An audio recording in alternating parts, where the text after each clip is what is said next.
आप ज्ञानी हैं, जानते हैं, त्रिकालदर्शी है, उसके बाद भी हमको इस तरफ ले जा रहे हैं।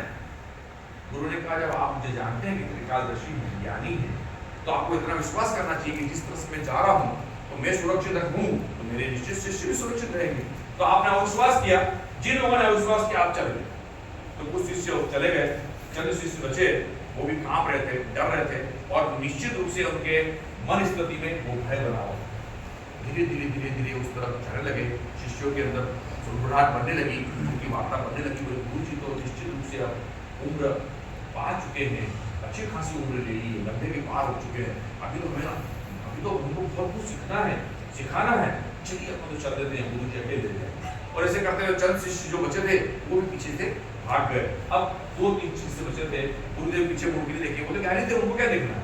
पर जैसे ही सरोवर आया और उन्होंने कहा गुरुदेव सोच लो एक बार, अब उन खतरनाक बंदरों का समूह आने वाला है, उनकी आवाज और उनकी दुर्गंध आ रही है, तो एक बार आप और सोच ले, हम रास्ता नहीं बदल सकते, जाना तो हम रास्ता नहीं बदल सकते क्या? जिन्हें डरना था चले गए, चलिए। और इतने में एक आकाशवाणी होती है सरोवर से थोड़ी दूर तक कि जो बिजली के चमकते ही इस सरोवर में बंदर कूद गए, बंदरियां कूद गई। अगर बंदर कूद गए और निकले तो मनुष्य बन जाएंगे, और वो भी कौन से? सुनागरिक मनुष्य बन जाएंगे। और अगर बंदरियां कूद गई तो निश्चित मान लीजिए वो अप्सरा बनकर निकलेगी। और उस बरगद के पेड़ पर, उस सरोवर के पास में जो विशाल पेड़ था, विशाल बंदरों का समूह था, उनका जो सरदार था, उसने आवाज लगाई,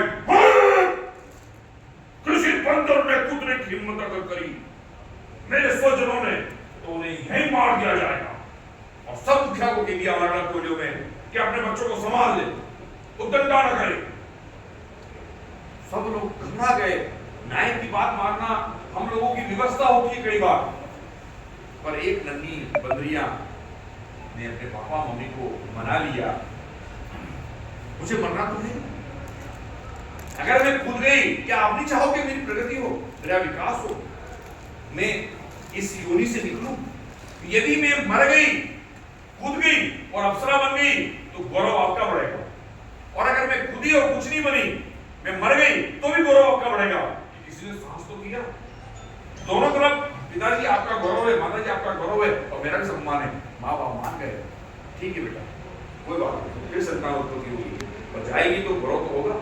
और इतने में बिजली चमकी, और जैसे ही बिजली चमकी उस बंदर ने छलांग लगा दी, और गुरु जी का गुजरना हुआ, शिष्यों का डर हुआ, और उसने कहा कि मनुष्य की खुशबू आ रही है, चलिए सब इधर जाने लगे। और जैसे ही वो कूदी, सब लोगों ने सोचा कि ये किसने हमारे नायक की बात को किसने अवहेलना की। सब उस तरफ देख रहे हैं, और उधर किनारे से निकली सुंदर गोरी मुलायम बालों वाली, सुनहरी आंखों वाली वो बंदरिया अप्सरा बन के निकली, शर्माती हुई निकली, शर्म भाया सब आ गई, और एक विशेष प्रकार का उसके अंदर से आभा निकल रही है। और उसे देखकर जितनी बंदरियां थी, जितने छोटे बच्चे थे, सब छलांग लगाने लगे बड़ा, और साथ साथ माँ बाप, पूरा सरोवर बंदरों से घिर गया। पर जब निकले तो वही बंदर थे। क्यों? शर्त थी, सिर्फ बिजली चमकते ही, उसके बाद कुछ नहीं होना। तो ये अवसर है, बिजली चमकी है आपके यहाँ, आप लोग